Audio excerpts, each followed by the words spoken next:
नमस्कार, मैं संदीप कुमार और आप देख रहे हैं तेज भारत समाचार।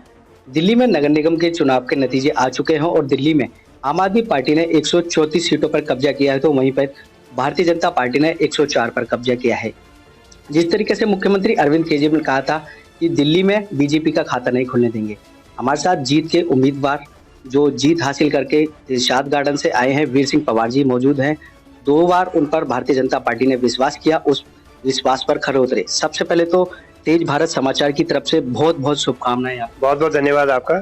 क्या कुछ कहेंगे? दोबारा आप पर विश्वास जताया गया, विश्वास पर खरे उतरे, जनता ने दोबारा से विश्वास जताया है। क्या कुछ कहेंगे उनके लिए जीत हासिल हुई है क्या? मैं अपना राष्ट्रीय नेतृत्व का, प्रदेश नेतृत्व का, साथ में अपने मंडलाध्यक्ष जी का बहुत बहुत धन्यवाद करता हूँ, पूरी टीम का, जिन्होंने मुझे इस रण में उतारा था। और निश्चित तौर पर मैं दूसरी बार यहाँ पर भारतीय जनता पार्टी के प्रत्याशी रूप में था। पिछले मेरे कामों का लोगों ने हिसाब देखा और वर्तमान में जो बहुत सारी समस्याएं क्षेत्र में है, डिलिमिटेशन के बाद जो क्षेत्र मेरे पास आया, तो उन सब कामों को देखते हुए लोगों के काम पूरे, लोगों की इच्छा पूर्ति पूरी हो, जो उनकी आशाएं हैं, तो इस समय अच्छा माहौल रहा और भारतीय जनता पार्टी के कार्यकर्ता ने बड़े तन्मयता से काम किया और उसी बल पर हम ये हजारों वोट से जीते। क्या कुछ कहेंगे दिल्ली में जिस प्रकार से आम आदमी पार्टी ने लगातार कूड़े के पहाड़ को लेकर भ्रामक प्रचार किया, आप उनकी लहर से विपरीत आप जीते हैं, क्षेत्र में वार्ड में भारी बहुमत से जीते हैं, एक वार्ड भी जुड़ा था। क्या कुछ कहेंगे, कितना बहुमत मिला हो? क्या मैं तो आपसे आग्रह करूंगा, लगातार आप देख रहे हैं, मैं स्टैंडिंग कमेटी चेयरमैन था, तब तक शराब की दुकान बंद कराने में कितना योगदान आप लोगों को रहा, मीडिया का साथ में चलने का, जो दिल्ली को शराब का नगरी बनाए, जो विकास का फंड न दे। इन 5 सालों में किसी पार्षद को 1 रुपया डेवलपमेंट फंड नहीं था। जो भी फंड था, इसके बजट की अगर कॉपी उठा के देखें, सारा जितना डेवलपमेंट एमसीडी का था इन्होंने रोक दिया था। जो हमारा हेल्थ और एजुकेशन का जो फंड आता वो भी रोक दिया। जो बीटी आता था हमारा 18.5% से 12.5% इन्होंने कर दिया था। दिल्ली का जो एमसीडी का विकास रोकने के लिए जो क्षेत्र में विकास करना था वो तो इन्होंने रोक दिया था। कूड़े के पहाड़ को लेकर के और चुनाव के 7 साल बाद कूड़े के पहाड़ पर चढ़ के कैमरा दिखाना और उसको मैं कम कर दूं, अब दिखाए ना कम करके, मजा तो अब आएगा। अब तो देखेंगे दिल्ली में कैसे सरकार उसको कूड़ा कम करती है। हमने टेक्नोलॉजी लेके आए हैं, उसको हमने 45 मीटर डाउन कर रहे थे, घर घर से कूड़ा हो रहा थे, कहीं गलियों में कूड़ा का नाम नहीं। कंपैक्टर मशीन हमने लगाए, एफसीटीएस प्लांट हमने लगाए और इतना काम करने के बावजूद वो आदमी कूड़े के पहाड़ को लेके जगह जगह प्रचार कर रहा था, उसको उल्टी पड़ी, भारी पड़ी। भारतीय जनता पार्टी में दिल्ली के नागरिक विश्वास करते हैं क्योंकि उनको पता है कि ईमानदार सरकार को, तो भारतीय जनता पार्टी के जितने भी पार्षद ईमानदार हैं, ईमानदारी से काम करते हैं। और वो तो आपको पता है कि भ्रामक प्रचार करके, लोगों को भ्रमर करके और दिल्ली को पूरा अपने गिरफ्त में लिया। अब दिल्ली के लोग समझ चुके हैं और कोई बात नहीं, दिल्ली में अब आने वाली हमारी सरकार बनेगी और इसके जितने भी घोटाले के घोटाले बाहर आएंगे सब जेल के अंदर होंगे। क्या कुछ कहेंगे? जनता ने देखा वीर सिंह पवार के विकास के कार्य अनेकों थे, अब विकास की गंगा दोबारा से बही जाएगी। जो विकास कार्य रुके हुए थे, सबसे पहले क्या पूर्ण करना और क्या कुछ कहेंगे? मैं पिछले 5 सालों में मैंने अपनी कोशिश की कि अपने दिलशाद वार्ड को मॉडल वार्ड बनाना, लेकिन क्योंकि फाइनेंस स्टेटस बहुत जीरो था, लेकिन फिर भी मेरे सांसद महोदय मनोज तिवारी जी ने मुझे बड़ा सपोर्ट किया। उसके कारण से मेरे कुछ काम क्षेत्र में दिखाई दिए। मैं लगातार जनता के संपर्क में था। हाँ, कुछ कहीं पर कमियां हो सकती हैं क्योंकि फंड न होने के कारण से कोई बड़ा डेवलपमेंट रोड का ऐसे हम कोई गलियों का कर नहीं सके, लेकिन चूंकि अब भारत सरकार के अंदर एमसीडी आ गई तो हम सब मिलकर के काम करेंगे। जो पब्लिक की जो एस्पिरेशंस हैं उनको मैं दूर करूंगा। बहुत सारी पाइपलाइन मेरी योजना है, कम से कम 30 या 40 करोड़ की मेरी जो योजना है पाइपलाइन में, जैसे ये पॉकेट का ड्रेनेज सीवरेज का 10 करोड़ का था, 2 मेरे स्कूलों का बनना है 8-8 करोड़ रुपए के हैं, एक मेरा वार्ड लेवल ऑफिस है उसका 3 करोड़ का है। तो बहुत सारी योजनाएं जो मैंने बना रखी है, जो डिपार्टमेंट के थ्रू बनी हुई है पाइपलाइन में। जैसे हमारा गठन होगा, जैसे हम शपथ लेंगे उसके बाद तुरंत पर कार्रवाई होगी। क्षेत्र में बहुत सारी समस्याएं हैं, ट्री प्रूनिंग की समस्या है। दिल्ली सरकार का जो डिपार्टमेंट है वन विभाग, वो हमें ट्री प्रूनिंग का इजाजत नहीं देता है। 4-4 महीने तक हमारे लेटर पढ़ रहे हैं, 5-5, 2-2, 3-3 साल तक लेटर पढ़ने के बावजूद नहीं देते हैं।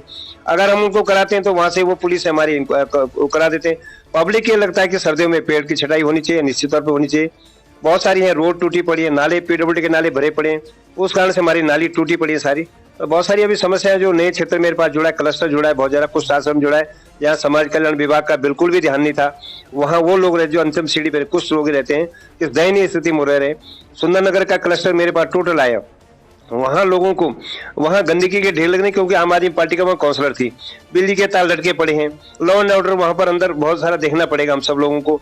तो बहुत सारी समस्या नई वार्ड आने से हुई है, नए डिलिमिटेशन आने से हुई है, लेकिन उनको दूर करेंगे क्योंकि हमारी काम करने की इच्छा है और हमारा ध्येय है कि हम संघ के स्वयंसेवक हैं, हम ग्राउंड जीरो पर काम करने वाले लोग हैं, सब मंडल अध्यक्ष के साथ नेतृत्व हम काम करेंगे और लोगों को जो उनके एस्पिरेशन को पूरा करेंगे। क्या लगता है जिस तरीके से केंद्र ने यूनिफाइड तो कर दिया है, लेकिन अब डबल इंजन की सरकार, दिल्ली सरकार और पार्षद भी दिल्ली में उसी का होगा, केजरीवाल का, तो क्या लगता है कि अब फिर दोबारा से फाइट रहेगी क्या सरकार की? निश्चित तौर पर आप देखें, आज पेपर उठा के देखें, प्रधानमंत्री जी का आशीर्वाद चाहिए, बोलने लगे अभी से, क्योंकि उनको पता है एमसीडी को फंड चाहिए। एमसीडी में इनका 66,000 करोड़ बजट है, दिल्ली का 13,000 करोड़ का बजट है, जो हमारा बजट है, वहां इनको पैसा देना पड़ेगा, क्योंकि इनको अपना पैसा विज्ञापन में खर्च करके एमसीडी को देना पड़ेगा, दिखाना पड़ेगा, डिलीवर करना पड़ेगा।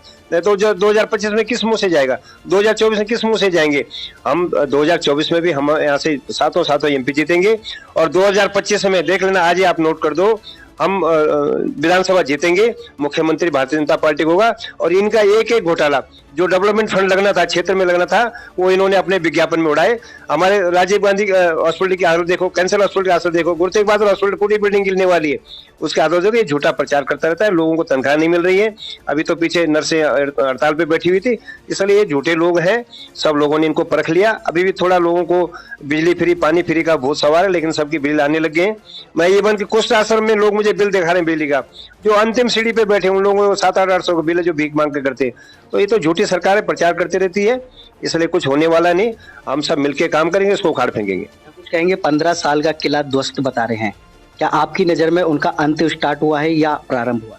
उनका अंतिम है, ये ध्वस्त कुछ नहीं है। हम मात्र कहीं 54 वोटों से आ रहे हैं, कहीं 55 वोटों से आ रहे हैं, कहीं हम 100 वोटों से आ रहे हैं, 200 वोट हैं। अगर ये वोटिंग कुल मिला के दो तो हम 160 से ऊपर जा रहे थे, सरकार हमारी बन रही थी। इसलिए निश्चित तौर पर कार्यकर्ता दोबारा मेहनत करेंगे और हम दोबारा जीतेंगे। क्या कुछ जनता का धन्यवाद करेंगे जिन्होंने भारी बहुमत से जिताया, आपको विश्वास जताया, क्या उनका शुक्रिया? मैं समस्त वार्ड 219 के देवतुल्य मतदाताओं का धन्यवाद करता हूं, उनके भारतीय जनता पार्टी ने विश्वास जताया उन्होंने, और उनकी जो एस्पिरेशन है, जो वो काम चाहते हैं, जो एक पार्षद से जो काम चाहते हैं, जो कनेक्टिविटी चाहते हैं, उनको मैं 24/7 दूंगा। और जिस तरह से आपने देखा पिछली बार भी मेरा पूरा दरबार जो ऑफिस था खुला रहता है, कोई मिडिल मैन नहीं है, कोई भी व्यक्ति किसी कोई परेशानी हो, रात 24 घंटे मेरा फोन ऑन रहता है, मुझे संपर्क करे, जो मेरे से जितना बन पाता है, जो डिपार्टमेंट मेरे साथ है। इवन की जो डिपार्टमेंट साथ नहीं है, जैसे पीडब्ल्यूडी हो गया और भी चीजें हैं, हॉस्पिटल हो गया, गुरु तेग बहादुर, मैं उनकी सेवा के लिए तत्पर रहूंगा। अपने मंडल के नेतृत्व में जो भी मुझे काम मिलेगा लोगों का, मैं करूंगा। क्या मेयर के लिए भी कुछ फाइट रहेगी? देखिए, ये डिसीजन हमारा राष्ट्रीय नेतृत्व का रहेगा, इस पे मैं बहुत ज्यादा बोलना नहीं। बहुत अच्छा चल रहा है। क्या कुछ कहेंगे, कार्यकर्ताओं के बगैर कोई नेता नहीं बनता, कार्यकर्ताओं ने जगह जगह जाकर खूब प्रचार किया, खूब आपका बताया, क्या कुछ कहेंगे, उनका भी धन्यवाद क्या अदा करें? भारतीय जनता पार्टी कार्यकर्ता आधारित पार्टी है और सब लोग ग्रास रूट पे काम किया है, और मैं कार्यकर्ताओं को, उनके परिवार को अभिवादन करता हूं, धन्यवाद करता हूं कि उन्होंने अपने 14 दिन तक घर बार छोड़ करके, लगातार अपना काम धंधा छोड़ करके और पार्टी में अपना सर्वस्व निछावर किया। और कहीं पर बहुत सारी चीजें उन्होंने अपनी जेब से भी पैसा देना पड़ा, खर्च किया, भूखे पेट रहे। ऐसे कार्यकर्ता भारतीय जनता पार्टी में हो सकते हैं, उन सबको मैं प्रणाम करता हूं। और क्योंकि मैं भी एक कार्यकर्ता हूं, टिकट एक को मिलनी थी, लेकिन सब लोगों ने मुझे सपोर्ट किया। एज ए वीर सिंह ने एज ए पार्टी के कैंडिडेट को सपोर्ट किया, कोई दूसरा भी हो सकता था, लेकिन कोशिश ये रही, मेरा पूरा परिवार इस कार्यक्रम में लगा और अच्छी तरह हम वोट पाए। तो मैं कार्यकर्ताओं को, उनके परिवारों को धन्यवाद करता हूँ और हार्दिक बधाई देता हूँ। ये थे वीर सिंह पवार जी, जो दिलशाद गार्डन वार्ड से जीत हासिल कर जनता का विश्वास और प्यार हासिल किया है। कैमरामैन सुनील के साथ संदीप कुमार, तेज भारत, दिल्ली।